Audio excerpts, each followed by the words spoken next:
In the dark, I play my dreams. Permaculture flows like sweet streams. I'm the daddy with the know-how seed. Green in the world like it's meant to be. Permaculture, P-I-M-P, I'm the king. Wrapping up in everything.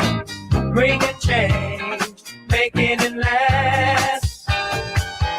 Join the permaculture. Welcome to episode 426 of the Permaculture Pimpcast, where PIMP stands for Permaculture is my passion. The only Pimpcast on planet Earth where we discuss permaculture, preparedness, practical living, and lately a lot of prostitutes. Permaculture, P-I-M-P, with soulful rays. In the Pimpcast, where we find our place. Well, good to be here with y'all. Okay, Monday. It feels like forever since William and I did a podcast together. Been doing a whole lot of interviews as of late. So anyway, here we are back in the saddle again. This episode, as always, brought to you by the Sovereign Health Summit. That's going to be October 27th through the 31st in Harmony, North Carolina. Now, if you can't be there in person, you also have the option to be able to do it online. So just go to the website. You'll check it out. We're going to be headlining the great Barbara O'Neill there and a whole lot of other backup dancers.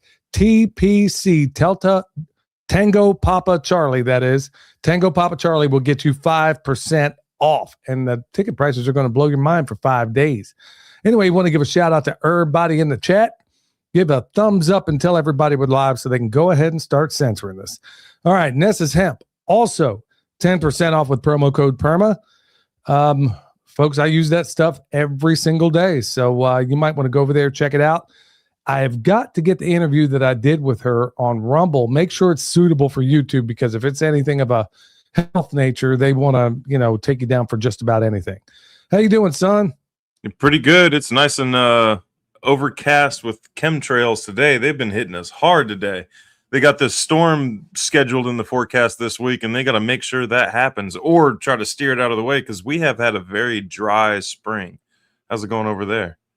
Yeah, well, we had 2 solid days of nothing being dumped on us. And then, of course, they're still doing it at night. I mean, with all the mountains over here, you should be able to see the mountains on a regular day. But some days, man, it is so doggone bad, you can't even see the mountains in the distance. Sure, it's funny how they don't have money to pay the TSA agents. They don't have money they got plenty of money for war, but, they have all the pockets in the world when it comes to dumping poison on all of us and our children and grandchildren. How about that? So everybody wonders why, every time somebody tells me this is the greatest country in the world, I'm going to ask you to qualify that. I'm going to ask you to qualify it. Most of the people that say that have never been anywhere else. I'm not saying we have got enormous problems. But good night, man. I mean, how free are we when they're just indiscriminately dropping poison over us in the form of barium, strontium, all this other stuff in the world? And sadly, I've honestly come to the conclusion, son, that it's going to take mass starvation before before anybody in the American population ever wakes up. I mean, this is proven time in memoriam throughout history. So if you can't get people to pay attention at this very moment, like with everything going on right now, having just gone through COVID, and you can't get people to pay attention right now, I think the only thing is going to be starvation. Not even the threat of starving is enough to get these people to wake up. I was telling Scipio Eruditus in our Bible study that, you know what, maybe I'm kidding myself. If everybody collectively, not everybody, clearly not this audience for the most part, but if the U.S. public yawns collectively when they found out that wealthy elite are doing the most unthinkable things to children.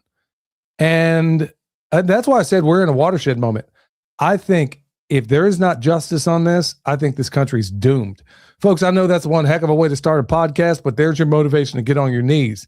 Because honestly, am I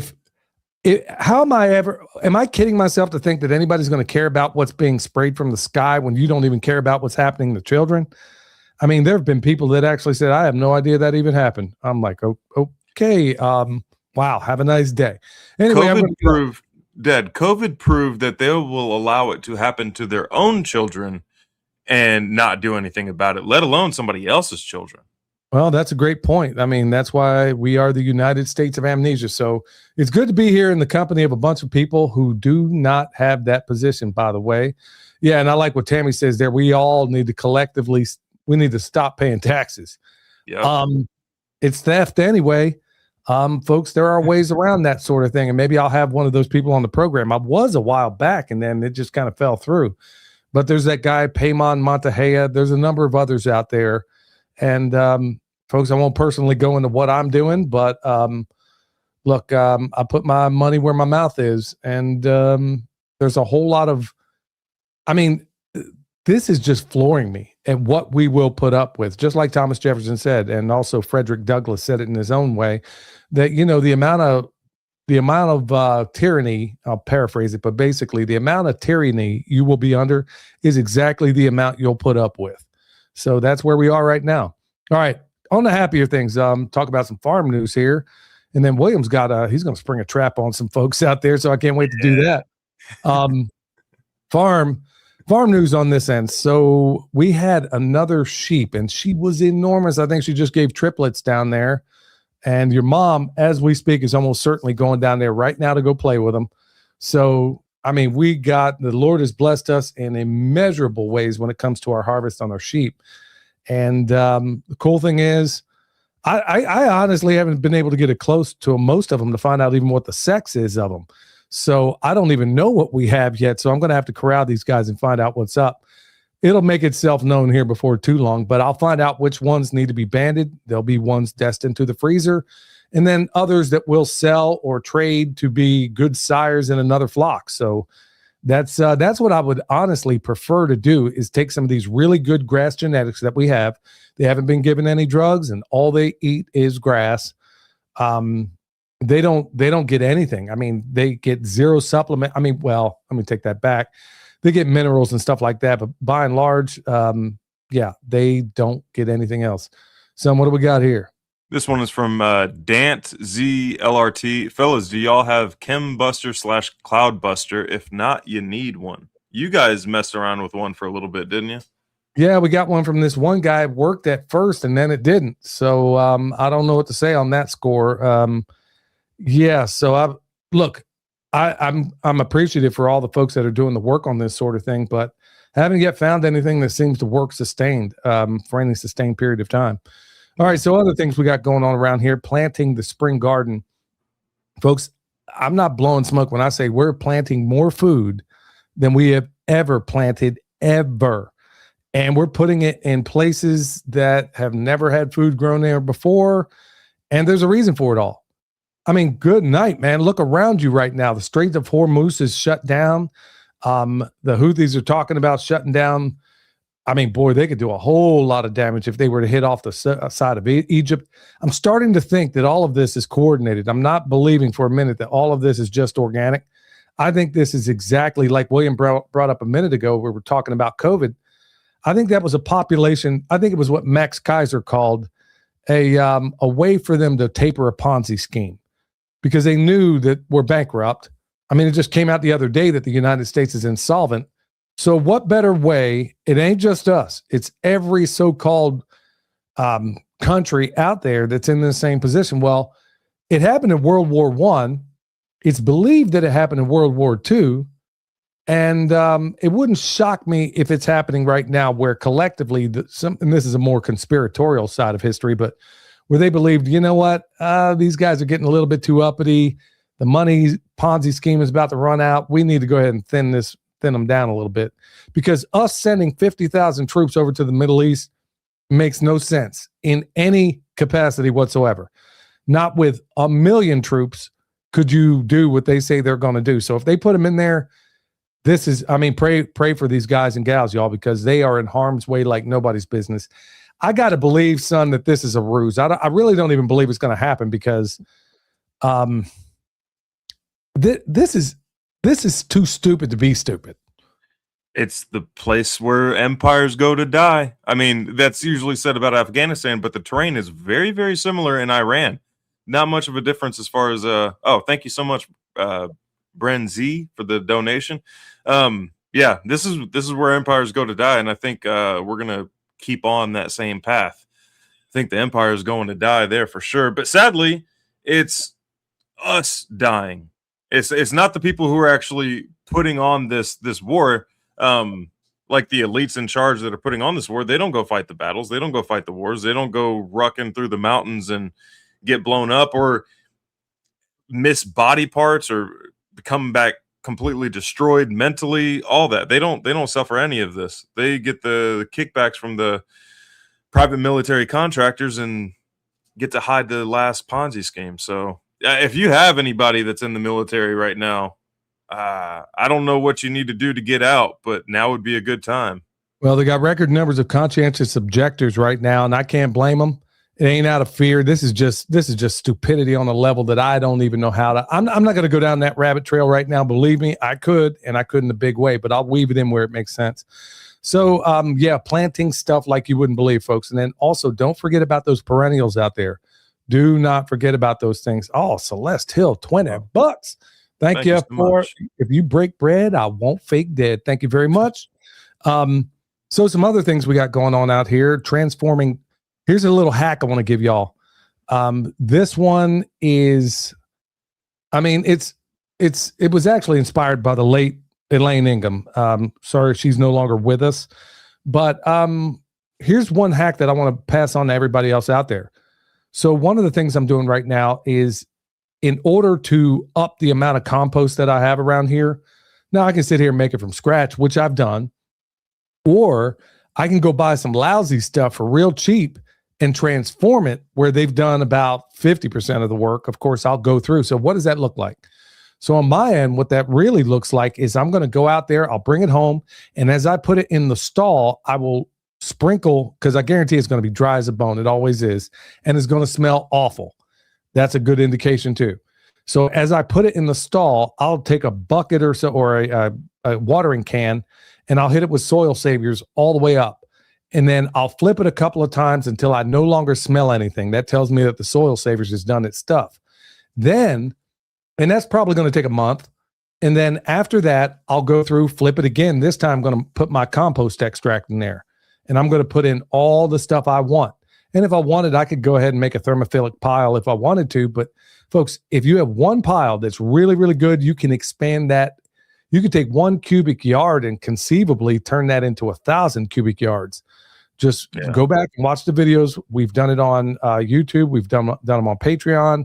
You can check them out. So that's one cool hack out there, folks. If you just had a bucket of compost and you had some soil saviors, you can get yourself to making that lousy stuff. And I guarantee it's lousy because we've looked at all of it under the microscope. Yep. So you can turn that stuff around in short order. You were going to say something, son? No, well, to add to that, I would also try to find the cheapest possible. If you're going to buy compost, find the cheapest possible thing that you can find that'll fit the role that you need. Because any of the higher dollar, like every landscape yard comes out with like a mix that they have of like topsoil compost. That's all garbage. Everybody sells like this mushroom compost. I haven't seen any fungi in any of this mushroom compost. No, like, yeah, neither. In the name, you would think, oh, this is going to have a decent amount of fungal content. I didn't even see dormant fungi in those compost piles. So, yeah. I did, son. I'll take that back. I did see one time where the kind of fungi you don't want to see, you know, the stuff that comes out looking like mold and mildew. Yeah, I've seen that. So you don't want that. So anyway, get a really good compost and you can transform that stuff. Other things going on here. Look, I made a ton of bone sauce. Everybody bought it out as soon as it was online. For the folks out there still wanting it, we're going to have to wait until the burn ban is over. So North Carolina, the whole state right now is a burn ban, which is strange because it rained the other day. But anyway, real dry conditions, can't make that stuff right now. Don't worry, I'll let you know when I get it up. As soon as they quit with the ban, I'll have some more made. Another thing, folks, in light of everything going on in the world, think about all your preps. And that's exactly what we're doing. So everything I need for the next couple of years, I mean, I don't care how insignificant you may think it is, get it. I mean, right now, Michelle and I are going to go out this week and buy a ton of seeds, really, really good seeds from really reliable places.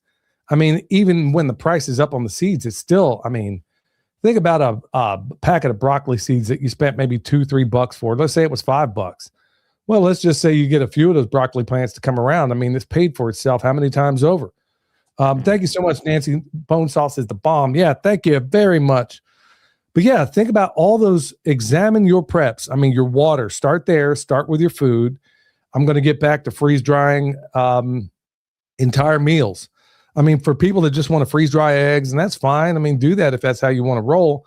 But I tend to freeze dry entire meals. So I'll take those eggs, mix them with some potatoes. Maybe I'll put in some of that lamb sausage I got down there, put it all in one meal.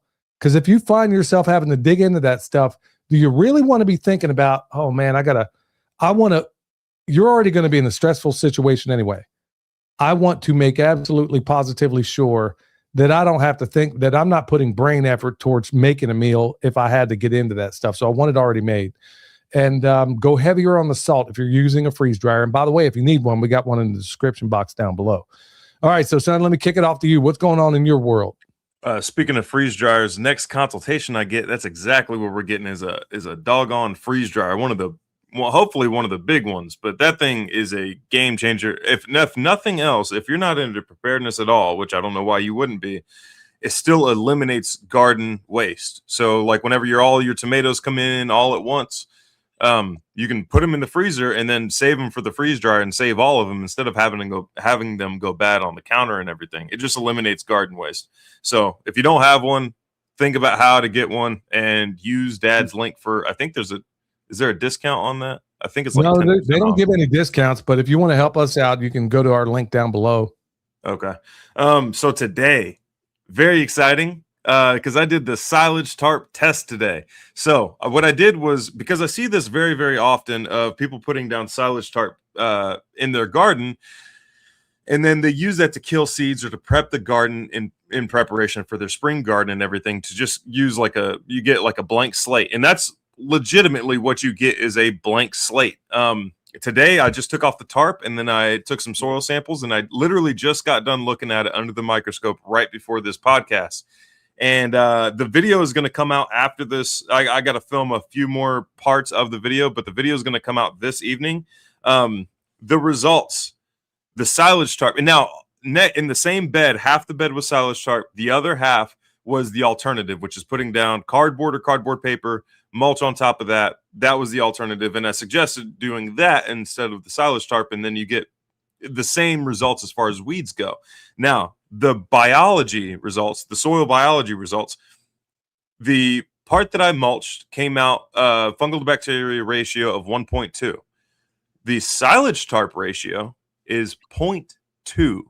There was barely bacteria in the silage tarp. I saw one ciliate, which is considered like a facultative or anaerobic organism that eats other bacteria, but that was about it. Like, I didn't see really anything under the silage tarp. It's not that it was in bad conditions, it was just completely dead. It's not like it was anaerobic, it was just dead. It was devoid of all life, no predators other than that one ciliate that I saw, and then very little bacteria as well. There wasn't even much bacteria in there. 35 micrograms per gram of life in that soil, which is horrendous. That is absolutely horrible.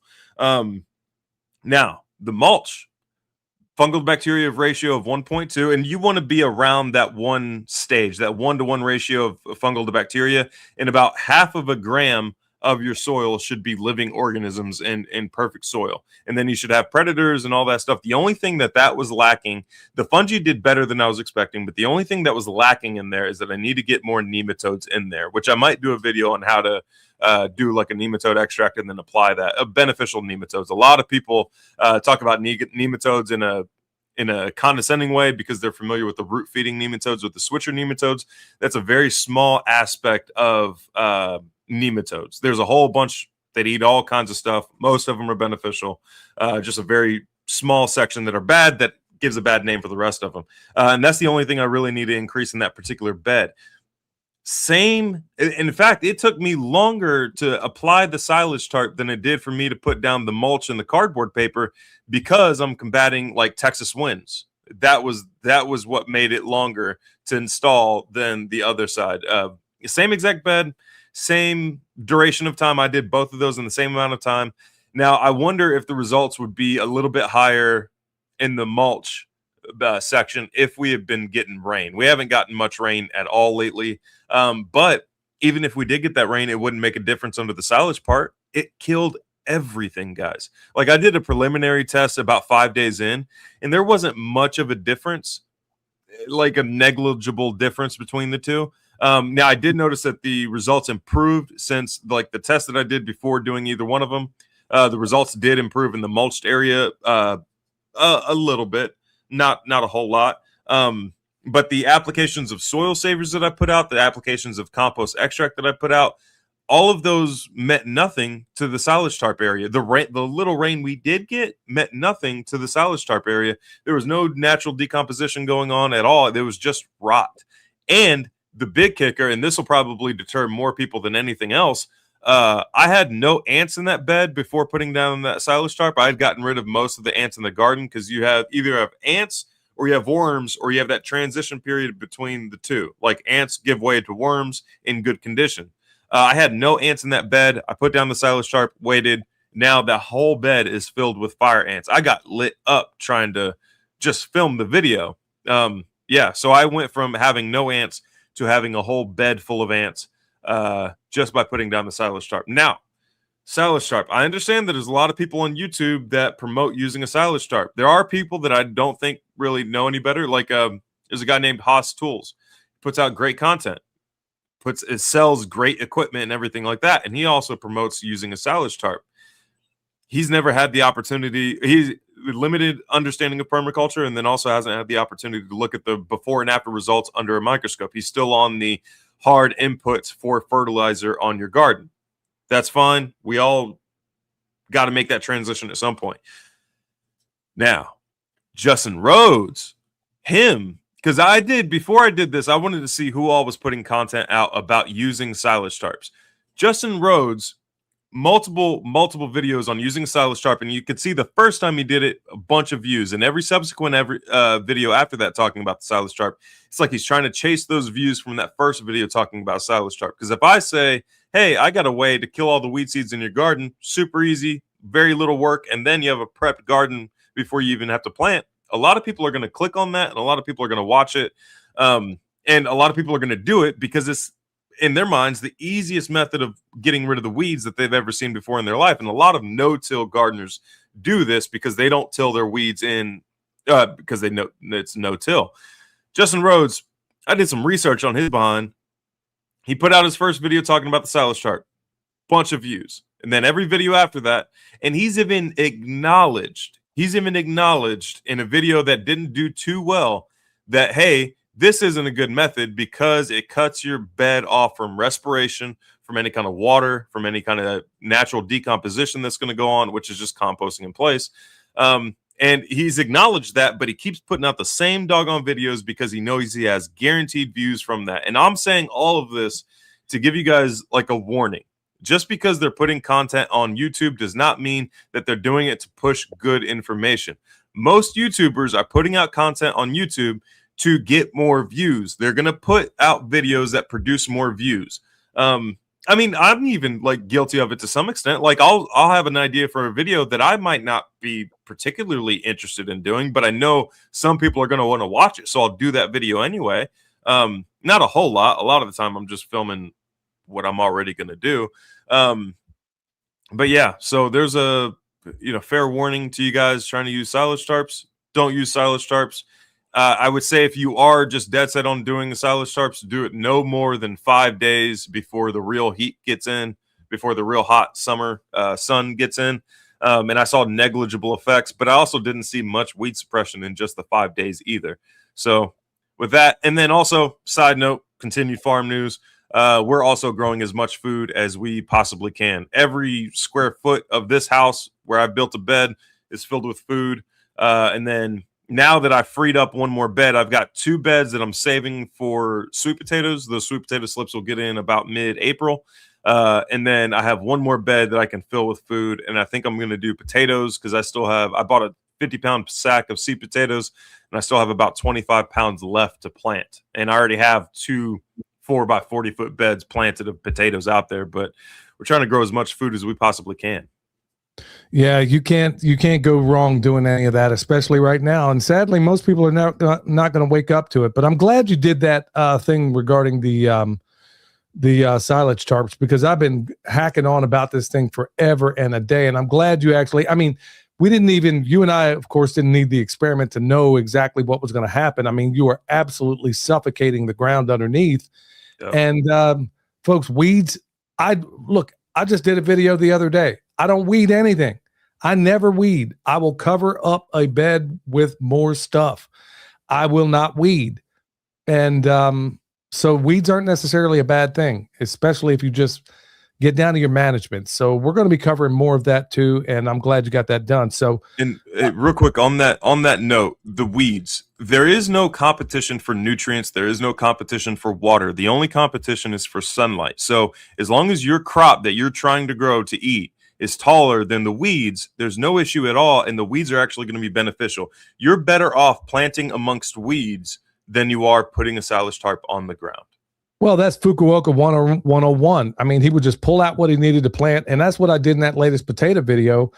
And and they're not weeds. It was actually a cover crop in there, but that was essentially what Fukuoka did. And that's permaculture 101, folks. I mean, you don't have to go out there and make this just a nightmare to do. I mean, you can get these things done and get them done in record time, and you can have a pretty impressive harvest. Just got to bring the right dog to the hunt. Now, real quick, Gina's saying, yeah, I don't see a freeze dryer link in your info. I'm sorry, Gina. It may be in one of our previous videos. It's in the description box, or it's at the website.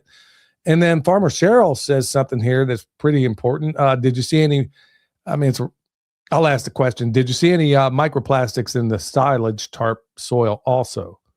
It wasn't there long enough to notice any microplastics. I mean, it's kind of hard to, sometimes you see like colorful flakes in the soil.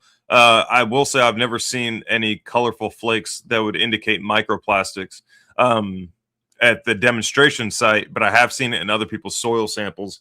With that, and then also it wasn't there long enough for the plastic to start degrading or anything like that. Total, I did it for about a month in total. So a little bit over a month, give or take.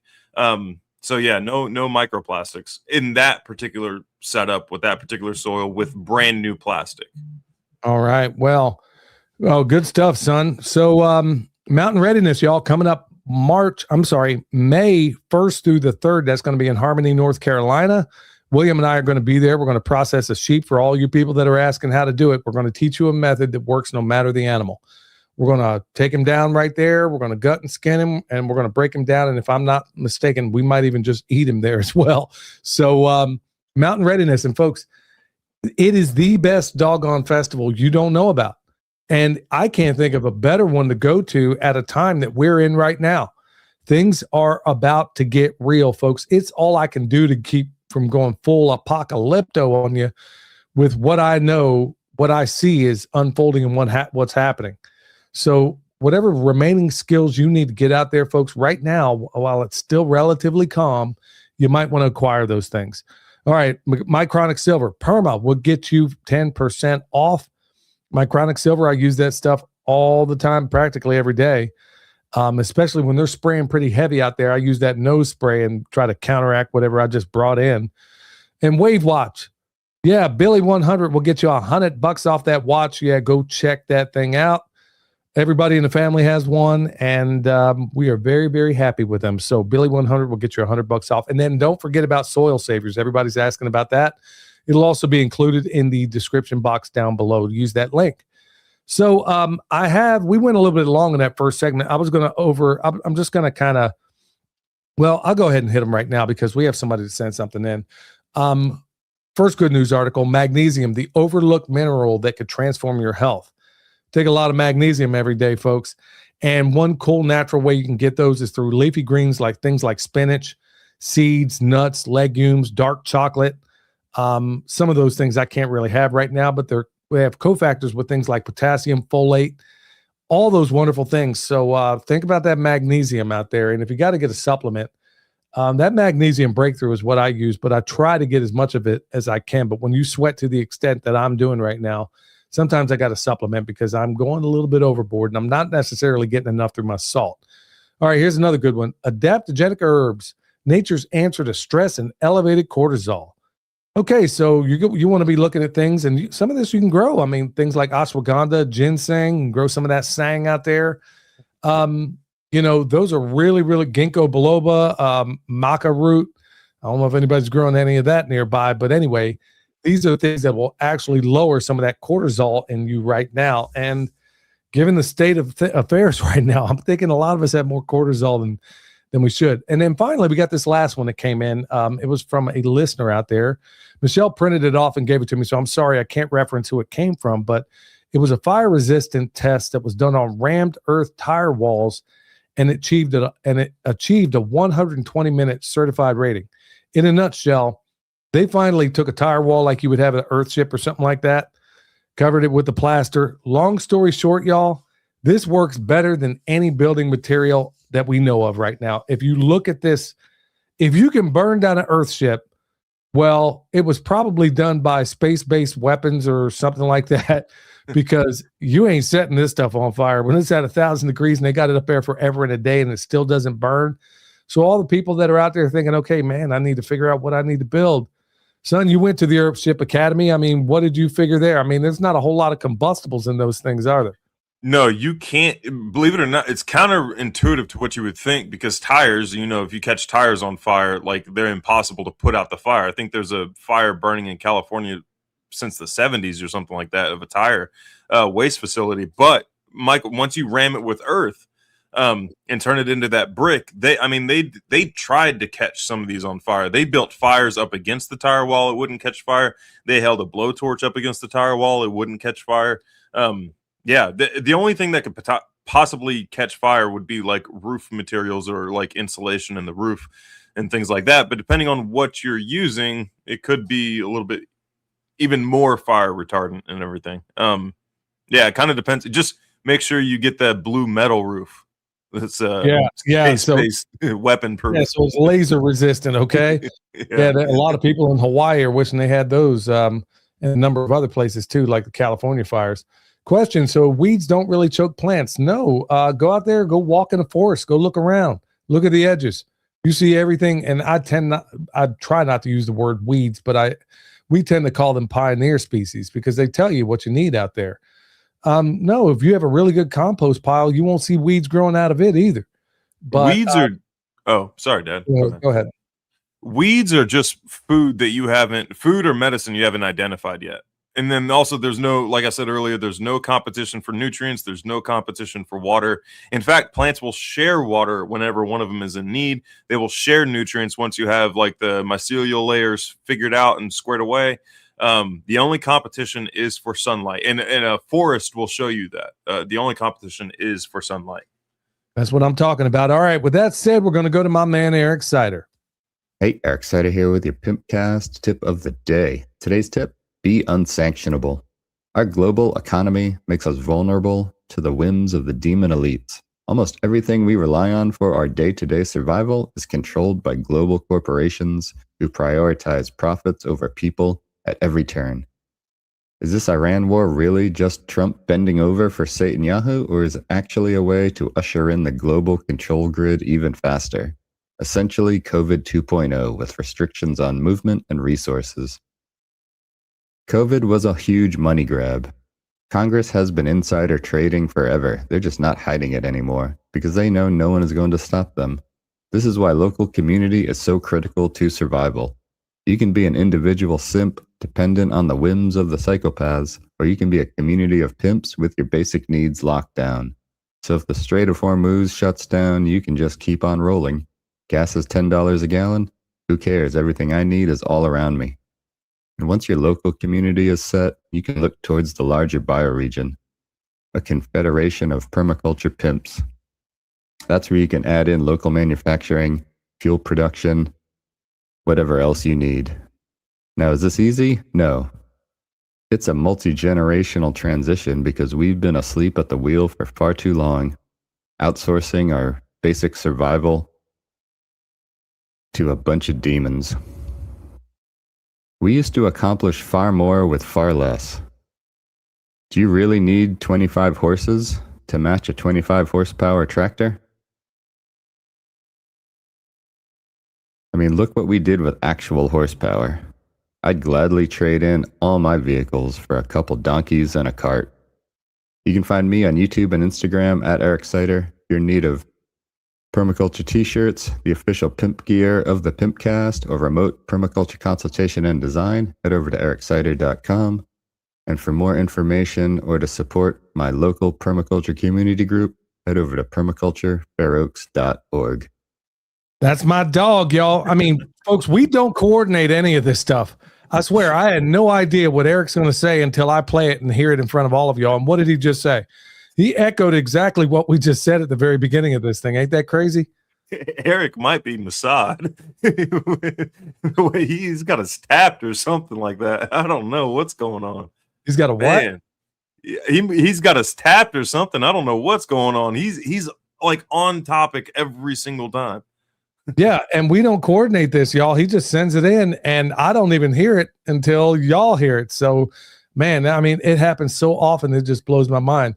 So before we move on, hey, dandelion greens, King 697 says dandelion greens are amazing for magnesium. Amazing. Yes, you are, in fact, right. I'm glad you pointed that out. And they're out everywhere right now, y'all. So put them in your salads. I mean, there's a whole lot of things out there you can be eating right now that they're calling weeds. I mean, people, lamb's quarters, for crying out loud, man. Some of these highfalutin restaurants pay a fortune for those. Yeah. So, yeah, you can eat all. All right, EMP Shield, $50 off with promo code PERMA. Yeah, $50 off. I'm a journeyman electrician, been one for almost 30 years, y'all, and I'm telling you that of all the transient voltage surge suppressors on the market out there, this is the one I recommend because it's been tested. It's been tried and tested. And they got an ironclad guarantee that if anything gets Kentucky fried downstream from your box where you have it installed, they're going to cover you for 25 G's. Find me another one out there that's going to cover you like that. Nobody does. That's why I reached out to EMP Shield. They did not reach out to me. And that goes for all of the other advertisers that we got on here. So, yeah, shoot, somebody up here said they just got your shirt, Eric, in the mail. So, yeah, thanks, everybody, for supporting Eric out there, buying those shirts and everything, because it's what I wear. It's what I wear, in fact, all the time, except for the one I got on at the present moment. But usually that's all I wear. All right, so we're going to jump right into it. Unusual places to start a guerrilla garden. Folks, you might see a theme in these shows as of late. So many people reach out and they write to me and they say, a lot of them is, you know what, I'm married to a freaking deadbeat. Can you please talk to him? Yeah. And it's usually a woman writing about her husband. Can you please write to him and explain that there's more to this world than Nebraska football or, pick your sport? And to my reply is, I'm sorry for your bad luck, but, he ain't going to listen to me. He doesn't know me. And it's always women writing about this sort of thing. I'm just going to call him gay. Yeah. Say, get your gay butt up off the couch. Yeah. Say, do you have any testosterone left? Yeah. Can you go use it in the garden? Yeah. It's a shock that's the place we've come to where I can't even tell you how many women write to me. And the other one is, you know what? I don't have a place where I can grow anything. Folks, that's why I brought up Eric Sider in the last video. I don't care if you live in a postage stamp. I don't care where you live. You can be growing something, even in the closet. It could be mushrooms. Grow something like Eric did, growing it on the balcony at an apartment. It doesn't even matter. You can find a place. He even had a little pond out there, y'all. Yeah. So there are so many different ways you can find to grow food. But, I figured it'd be kind of fun. We've never done a show like this where we'd talk about some of the off the beaten paths that we've talked about. I mean, I've talked about a number of them, but we'll just kind of put it in a concise way here. So right off the bat, for those that don't know, guerrilla gardening is basically planting on land that you don't own. So right off the bat, I'm going to pick some of there are some obvious ones out there that I've talked about before, but we're going to hit some other ones too. So William doesn't know what I'm going to say. I don't know what he's going to say. So here's one: rooftops. Yeah, I said it. Let's say you're living in let's say it's a high rise in New York or whatever the case. There's a whole lot of rooftops up there that aren't being used right now. You could have bees up there. There's a lot of places, even in Asheville, there's a brewery where they're using the roof of that place to put all of their hives. Okay, not a bad spot. There's a whole lot of gardens happening on rooftops. I mean, Eric talked about how you could do it in the windowsill. You can do it on the balcony. You can do it in all these different places. But about the rooftop, and also a secure place that a lot of people are just not going to stumble up there. So think about the rooftop, son. What do you got? Another added benefit of a rooftop and putting bees up there is the harvest part. So whenever you harvest the honey and the frames from the honey, it's solid, it's heavy, and it's like kind of cumbersome, but you're always going down with it instead of trying to haul it up somewhere. So whenever I do consultations, I try to tell people, like, depending on how steep the terrain is and everything, I always try to put the bees higher in the landscape than where they're going to be processing the honey. And a rooftop is a fantastic location for that. The next one I have sent, and this kind of applies particularly in the area where I live. Back, it was before Helene, I was rucking through the town of DeKalb, trying to get more familiar with the town of DeKalb, doing 75 hard. There are so many doggone abandoned houses and everything like that. Like, I could get in the backyard, do a full-blown, leave the perimeter nice and weedy and overgrown, and have a full-blown garden back there, and nobody would even notice. Most of these people don't even notice that these houses are abandoned. And then the ones who do know it's abandoned are never going to notice that I'm having a garden back there in the back. And if they ever do find out, if I were to do that, if they were ever to find out, I would just offer them some of the harvest. And then chances are they probably wouldn't have any issues with it. Now, if you don't offer any of the harvest and they see you growing food in a place that they don't have access to, then the jealousy will come out and they'll probably try to report you. But there's so many there's an abandoned house across the street from me. I could go over there and talk to the dude who mows it and be like, hey, I have some plants planted over here. Please don't mow them down. And that's less he has to mow. So yeah, look for abandoned properties or even like lots in your area that you could grow food in. On to you, Dad. Yeah, low-lying wet spots that most people avoid. Now, this is one, I'm thinking one from a tactical standpoint. Most people never want to get their shoes wet, ever. And they're not walking around wearing muck boots like I am. Speaking of those boots, yes, what are they? High C. Yeah, high C boots. I mean, those things are fantastic because most people never, ever, ever want to get their feet wet. They're not going to go in those places. So maybe you want to plant some stuff down there that might like, those wet conditions. You might think about that. Or maybe you got to walk across that wet area to get to where you're planting stuff that aren't in the wet area. But most people will not go out there with mud boots and they ain't going to get their shoes wet. So if you find a natural barrier between you and what you want to grow, absolutely, positively do it. Now, on that note, you were talking about low-lying wet spots and everything like that. Rivers and creeks or ponds, things like that, like lakes.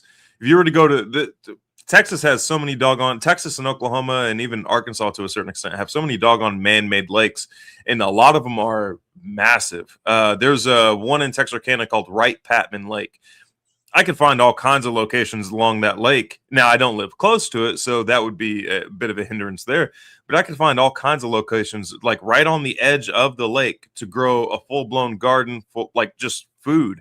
And then nobody would ever bother me. You might have some fishermen that come up and start fishing that area of the bank because there's an increased fish there, because there's increased food there, because you planted food and increased the insects, which, feed the fish and everything.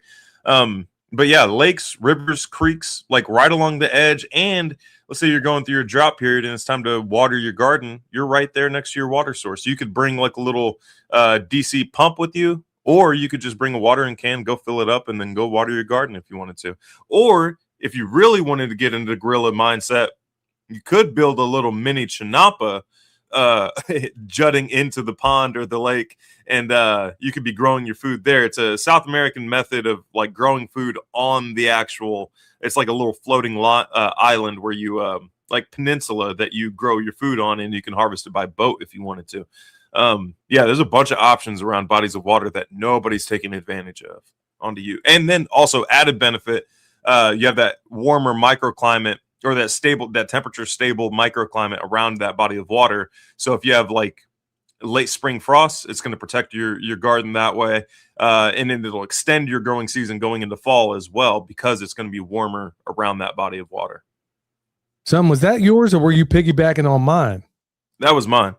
Okay, because I also have that one on my list where I was thinking, okay, there are so many areas of these lakes that are so inaccessible that if you did have a boat and you were out there anyway, well, you could just put in the grid coordinates or just put a marker out there and know exactly where you need to go. And most of these fishermen are never going to get off that boat and go up in there. You could be back in there a little bit, clear out a spot. I mean, there's some really good spots along the side of a lake, really good spots. And like I said, and like William said, these are just not things that people are going to explore. All right, so I'm going to also say, and this one, I'm going to tell you, I hope it's going to open up the minds of a whole lot of people out there. I'm going to say in plain sight. Now, what do I mean by that? I was caught a few years back. I was doing a guerrilla gardening video, and I was planting on this guy's ground. I talked about it before. I didn't know it was his ground. He comes walking up with a dog, and I just thought it was some hoople-headed Marchie from Asheville.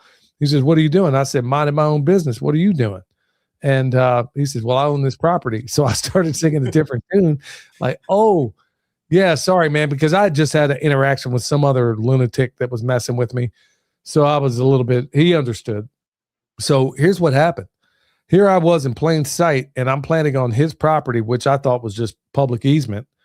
And I was planting sweet potatoes. He asked what I was doing. When I explained it, by the time it was all said and done, he gave me the entire acre that I could plant. And he said, if I made good there, he had 5 acres across town. He'd give me that. And if I made good on that, I got other. He didn't care on the other 5 acres. He didn't even care if I ran animals. He didn't care what I did with it. It was just vacant land just sitting there in Asheville, North Carolina, 5 acres that he would let me have the run of. Folks, you don't need to own the land. You just need to control it. There's so many places out there, and this is on my list too, but I'll go ahead and cover it here as well. Well, no, I'll wait because it's a pretty important. I'll give it its own space. But yeah, doing it in plain sight. Folks, if I planted sweet potatoes in a lot of places, most people are going to think it's just some ornamental vine that they can't do anything with. Man, you can eat everything on a sweet potato. You can eat the slips. You can eat it all. And I'm going to show you exactly how I do that this year.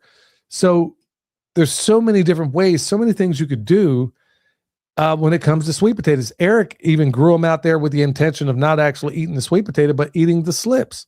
He was going to put them in a stir fry or something like that. So there's so many different places. You can do it in plain sight. Now, you might want to do it when there's not a whole lot of traffic there. So nobody really, or you could, because they may just think you're the gardener. You could be planting a lot of this stuff in plain sight, and most people would walk right past it. You could be planting carrots, onions, all of it around these places in plain sight. So yeah, it's a wide berth there, but I think it gives you liberty to do it anywhere you can. The landscaping around banks. I say banks specifically because you don't really go to a bank where it's like run down and crappy.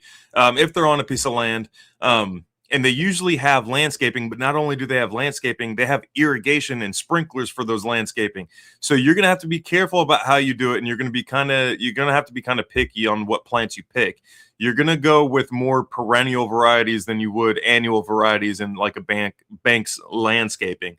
The perennials will blend right in. Like plant in a bunch of blueberries, a bunch of fruit trees, things like that. Those are all going to be fine. And then the landscapers who come and maintain the area, they're not going to view that as like a weed. They're going to view that, they're probably, having been a landscaper, they're not even going to notice that particular plant or even what it is. They're just going to know it's an existing plant that I can't cut down with a weed eater, or it's not a weed or anything like that. But if you did like blueberries, if you did peach trees, apple trees, all kinds of stuff, I could fill, there's a Red River Credit Union over here in Texarkana. I could fill their entire landscaped area with food, and I guarantee you nobody would even notice. People would notice peaches on the ground and not even connect the dots between, oh, that came from that tree that was right next to me. People could go in with a snack, deposit some money into their bank, or just pull all their money out of the bank and go buy silver and gold if they wanted to. But you can completely hijack a bank's landscaping because it's there, it's being maintained. Because banks they can't be looking crummy, they can't be looking like they're not doing well or anything. The irrigation, the landscaping, free maintenance that you don't even have to worry about.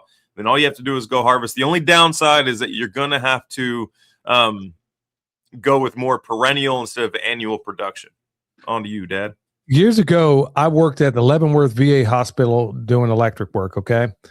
And there's so much land out there, folks, it'll blow your mind. If anybody goes out there, if anybody's listening and is in that vicinity, first of all, don't go in the hospital to be treated.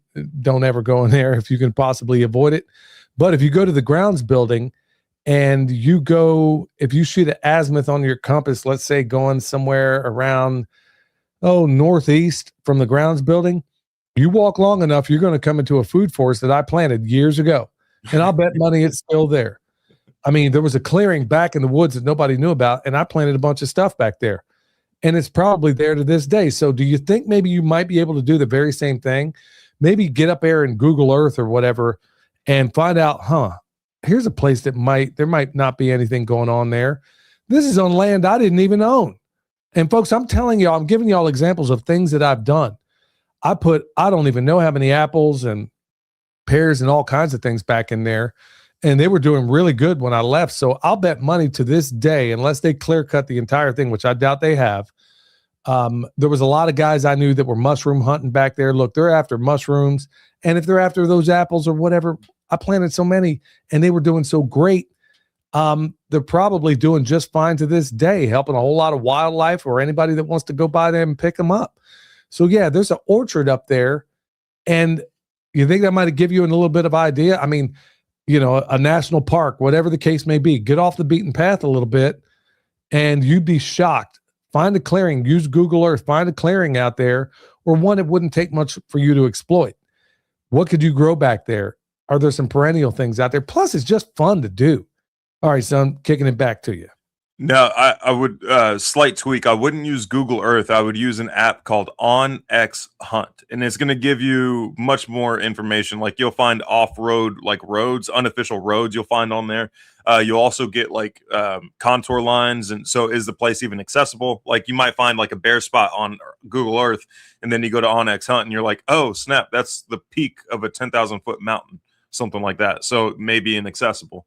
OnX Hunt or off-road, either one.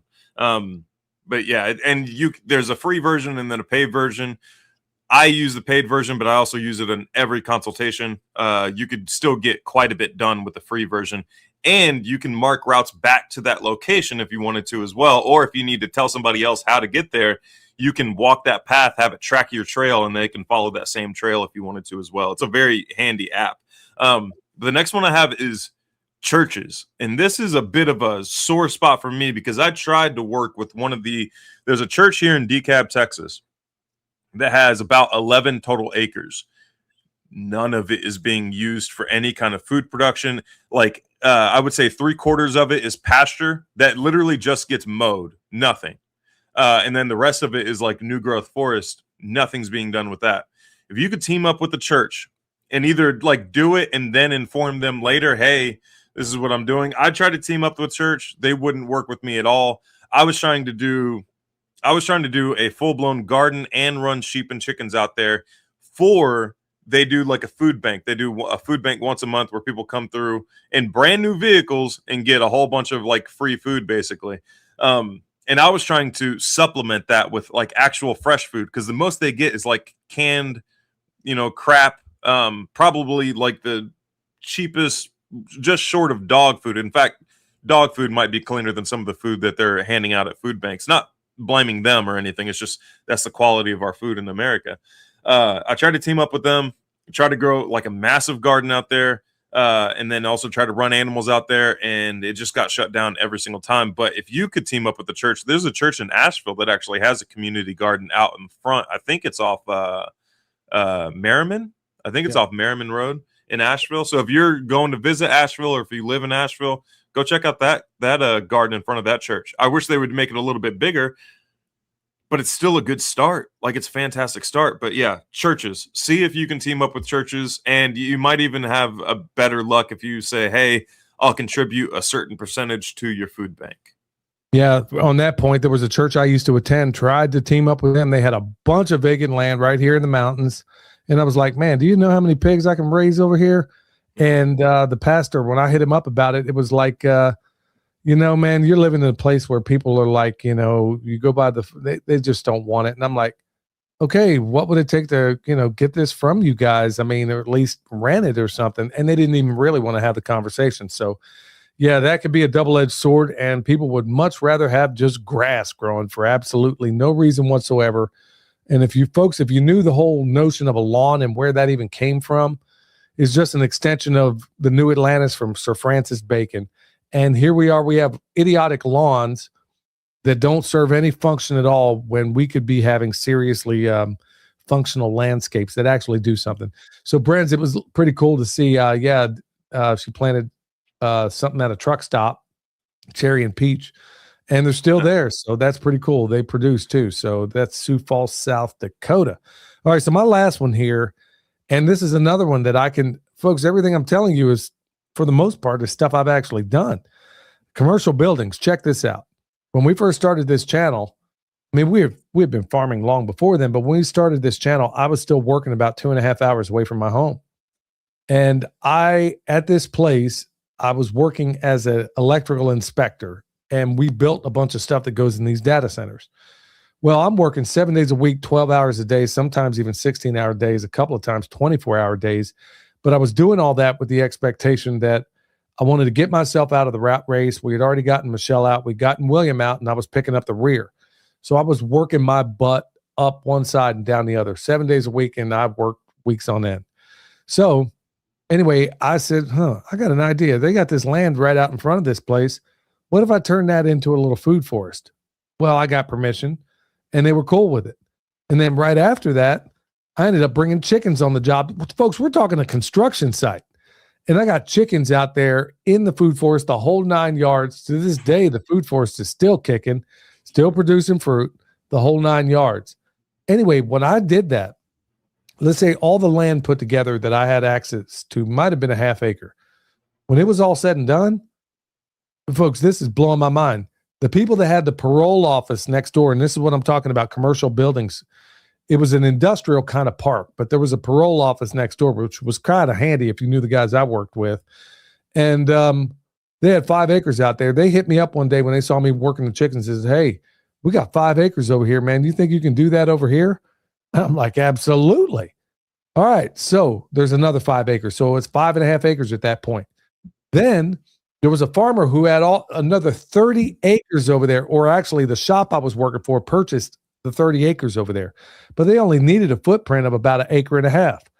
So I had another 30 acres on top of it. If I wanted, now, had I stayed there, folks, you don't even want to start thinking about the kind of food I could have been producing out there.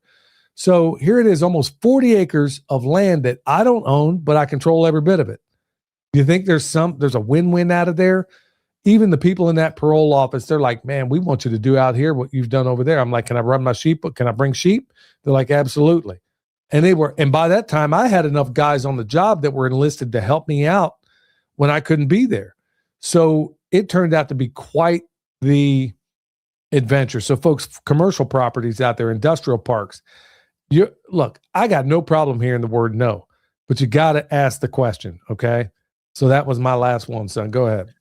My last one it's not a surprise, but your local community, like your next door neighbor. How many of us even know who our next door neighbor is? I mean, in my particular case, I wish I didn't know my next door neighbor, but that's a unique scenario.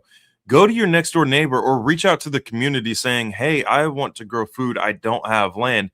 You know how many people, whenever I said, like, we need to, made the announcement on one of the videos, one of my videos saying, like, we're trying to flee Texas. I got a bunch of emails saying, yeah, we're right there with you. Texas is better in the brochure, as Dad says. But there were also a bunch of people that reached out to me that were typically elderly couples that spent their entire life doing their version of homesteading or farming, large acreage, had all the equipment that they needed, but they're just getting too old for it. And they're looking for people to take that role, to fill that role, to so that, like, something, their land is still in production and they can teach the next generation. They're just not able to find anybody. It's like there's a disconnect between the people who are looking for land, who want to grow food, that are young, and the people who have been there, done that, they're kind of aging out, and they're wanting, somebody needs to be there and, like, connect the two. I've connected a pair before in the past, but I think it'd be awesome if somebody set up like a some sort of website where you could put in an application for wanting land, and then another person put in an application of I have land and here are the requirements and things like that. But talk to your next door neighbor. If they have just grass, or especially if they're an elderly couple, or if they even have a small garden themselves, and you just ran out of space in your garden, maybe talk to them and say, hey, can I garden both properties? I promise to take care of it. Get everything in writing, or like a verbal agreement with a recording or something like that, just so everybody's on the same page. But see if you can just, like, it's close. That doesn't get much better as far as guerrilla gardening and zoning as it does right next door to you. Or if you're in a townhouse and you're trying to talk to the houses across the street that might have more land, see if you can team up with just your next door neighbor, if at all possible, and see if they'll let you grow food. On that point, also have your own thing squared away so you have something to show them.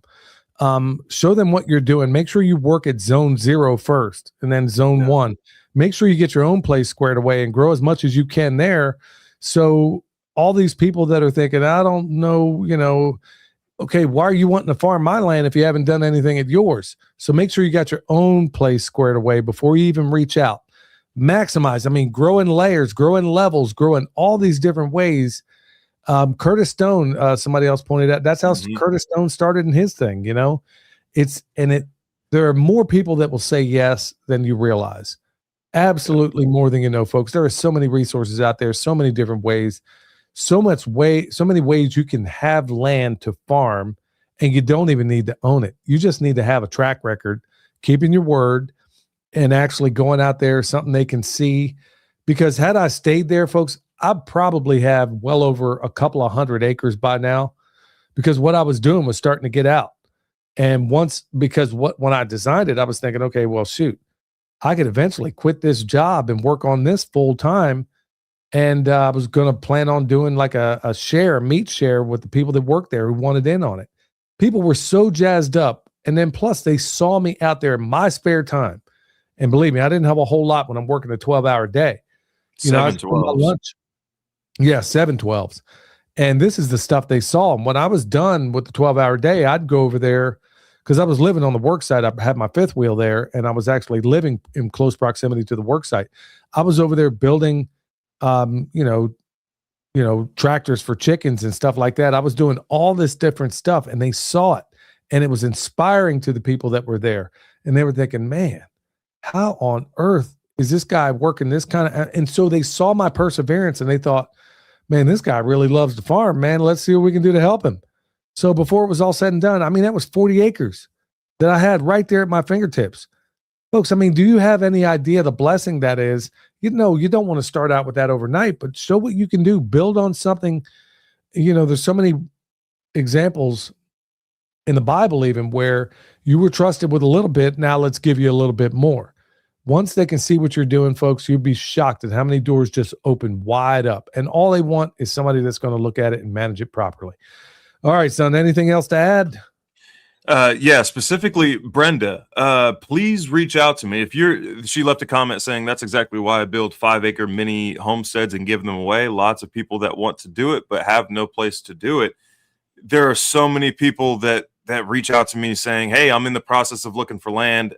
Like they just quite literally are working towards buying land or don't really see a way where they can afford it at the moment. But any land that you're trying to give away, let's work together on that. There's people reaching out to me looking for land. And if you have the available land, we could, of course, vet them properly, make sure we're not getting any like nincompoops on your property or anything like that. And then also the other 40 acres, you guys are saying you guys are tree protectors. I get it. Yeah. Less trees, more forests. Let's build some healthy ecosystems. Man, that's amazing. That's awesome to hear, Brenda. All right, y'all, that's going to do it for us. I want to thank everybody in the chat. I want to thank everybody out there. And hey, if you would spread this stuff around, y'all, these are things that really this is stuff that needs to get heard by so many people out there. It can be a lot of fun doing this work, and it also can keep you alive at a time where things are just getting weirder and weirder every single day. But we're not going to focus on that. You know the deal, y'all. Until next time, stay alert. Stay alive. Wisdom from Saul and burn across the street. Let the ideas unfold. I'm grooving with the truth.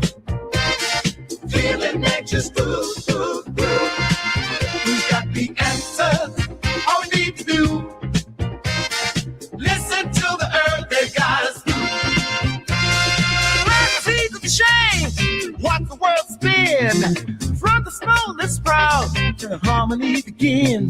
In the cycle of life, for the magic's alive. To the